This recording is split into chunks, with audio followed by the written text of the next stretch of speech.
Fala galera, bem-vindos a mais um Triplo F. Hoje eu vou falar sobre o filme Star Wars Rogue One, ou Rogue One, A Star Wars Story, que é o primeiro filme da antologia que a Disney está fazendo desde que ela comprou a Lucasfilm. E o filme é dirigido pelo Gareth Edwards e tem um elenco estelar que conta com Mads Mikkelsen, Ben Mendelsohn e vários outros nomes aí que fazem esse filme ser o primeiro filme onde os atores têm um nome mais complicado do que os personagens. Então vamos lá.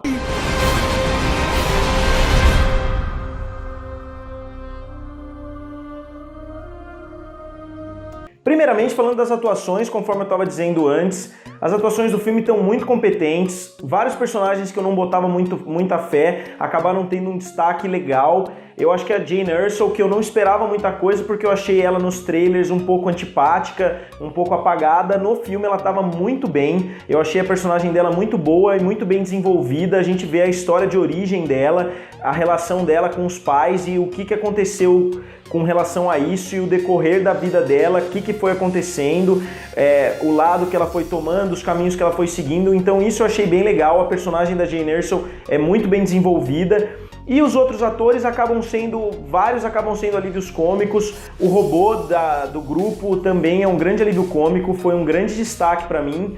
Os personagens que fazem os outros membros do Rogue One também são bem legais.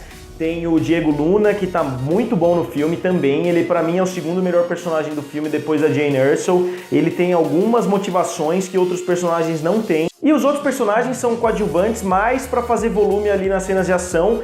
Eu acho que o personagem cego do filme é muito legal, ele tem muitas cenas muito divertidas e as cenas de ação envolvendo ele são muito boas. E o parceiro dele, que é o Baze Malbus, também é bem legal, ele tem armamentos pesados. Ele consegue derrotar vários inimigos ao mesmo tempo, com tiros, com armas de granada e etc. Então as cenas de ação do filme são muito boas e as atuações estão muito boas, com exceção de algumas que são um pouquinho mais caricatas. O Forest Whitaker tá muito bem no filme, ele é um ator ganhador do Oscar, é um ator excelente, porém em alguns momentos o personagem dele fica meio caricato, a voz dele fica bastante estranha, então acaba tirando um pouquinho a atenção do filme. Pelo fato da voz dele ser um pouquinho caricata, o Ben Mendelsohn faz o vilão do filme, o principal vilão do filme, e todas as cenas com ele são bem excitantes, mas também ele sofre a mesma coisa que o Forest Whitaker. Em alguns momentos ele fica meio over the top e acaba exagerando um pouquinho na atuação, mas no geral todas as atuações do filme são muito boas. A direção do Gareth Edwards também é excelente, ele dirigiu Godzilla. Eu acho que ele aplicou algumas coisas que ele aplicou no Godzilla também muito bem. Apesar do Godzilla não aparecer muito naquele filme, a gente teve uma sensação de grandeza muito boa com relação ao Godzilla, que a gente não tinha tido nos filmes anteriores, que filmava simplesmente a cidade de longe, a gente via o monstro destruindo, mas nessa não, ele bota a câmera no chão, a gente vê de baixo para cima, a gente tem uma noção muito maior da grandeza que era o Império, as naves do Império, os robôs e etc.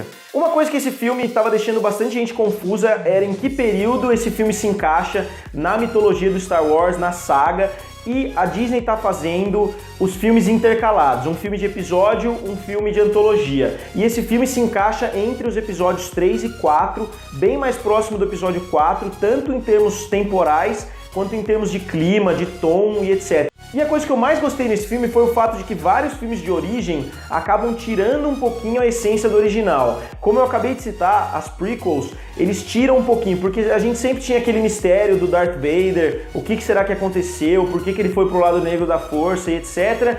E quando passou o episódio 1, 2 e 3, ficou aquela sensação meio de... ah, tá bom, beleza, contaram a história, mas não foi o que a gente esperava, não teve a grandeza que a gente esperava. Mas eu acho que esse filme faz o contrário.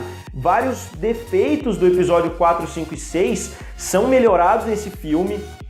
O Império, a gente vê ele, as entranhas do Império, como o Império funciona. Os Stormtroopers, os Death Troopers que aparecem também são ameaçadores, o que eles nunca tinham sido antes. Como já era de se esperar, vários personagens da trilogia original aparecem nesse filme, até pela distância temporal entre esse episódio e o episódio 4. Então, mas tudo é feito de uma forma muito orgânica, que não atrapalha a trama, que não parece forçada. Quando eu ouvi falar desse filme, eu imaginei que fosse ser um fanservice atrás do outro, e na verdade não é. Eu acho que quem conhece um pouquinho mais a fundo a mitologia do Star Wars e o cânone do Star Wars aproveitou muito mais o filme, porque ele tem várias referências. Eu mesmo não sou um grande fã dessas outras mídias do Star Wars, mas eu sei algumas referências que foram feitas e eu sei que quem conhece aproveitou mais ainda o filme, que já é um filme muito bom. Agora a comparação clássica que tá todo mundo fazendo é entre o episódio 7 e o Rogue One, que são os dois filmes produzidos pela Disney do universo Star Wars. E eu acho que a comparação é um pouco injusta porque são dois filmes completamente diferentes. Um filme é muito mais pé no chão, que é Rogue One. Pra mim foi o primeiro filme que mostrou meio que o dia a dia do Império, o dia a dia da Aliança Rebelde, enquanto nos outros mostram somente o evento, somente as coisas grandes. Eu acho que enquanto Star Wars Episódio 7 seria o Vingadores, o Rogue One seriam as séries do Netflix da Marvel. Seria uma comparação aí mais entre o realismo do Rogue One e a narrativa mais fantástica, mais fantasiosa da saga principal. Mas eu acho que numa coisa o episódio 7 é bem superior e é nos personagens. Eu acho que os personagens do episódio 7 são muito mais carismáticos, eles têm uma interação muito melhor, isso eu digo da Rey, o Finn e o Paul Dameron. Eu gostei mais, eu me investi mais nos personagens do episódio 7 do que nos personagens de Rogue One. Eu acho que isso melhora um pouquinho o episódio 7 pra mim. E um ponto que eu achei que ficou um pouquinho fraco em Rogue One foi a trilha sonora. O Michael Giacchino entrou praticamente nos últimos meses de refilmagem. Eles trocaram o Michael Giacchino pelo Alexander Desplat por divergências ali, que eles não estavam concordando muito no tom que o filme estava levando. Então eu acho que ele teve pouco tempo para criar temas muito bons, para criar aquela aura que geralmente as trilhas sonoras do Star Wars têm. Até que foi o primeiro, né, se não me engano, foi a primeira trilha sonora que não foi feita pelo John Williams. Mas mesmo assim a trilha sonora é muito boa porque reaproveita vários temas de filmes anteriores, mas eu acho que os temas originais desse filme não ficaram muito bons. Para mim, esses são os maiores defeitos do filme. Eu vou tentar fazer um vídeo com spoilers, abordando um pouquinho mais outras cenas que apareceram. O Darth Vader aparece no filme, como a gente já sabe pelos trailers, mas eu vou falar um pouquinho mais sobre a participação dele na minha crítica com spoilers.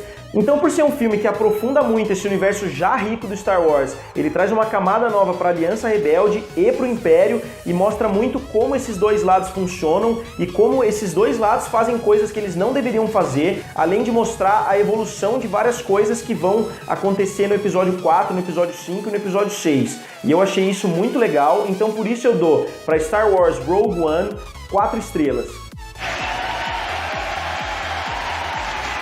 Bom, galera, vocês já assistiram Star Wars Rogue One? Digam aí nos comentários o que vocês acham. Vocês acham que foi melhor ou pior do que o episódio 7? Onde vocês encaixariam o Rogue One na heptalogia aí do Star Wars, que agora passam a ser 8 filmes, né, oficiais?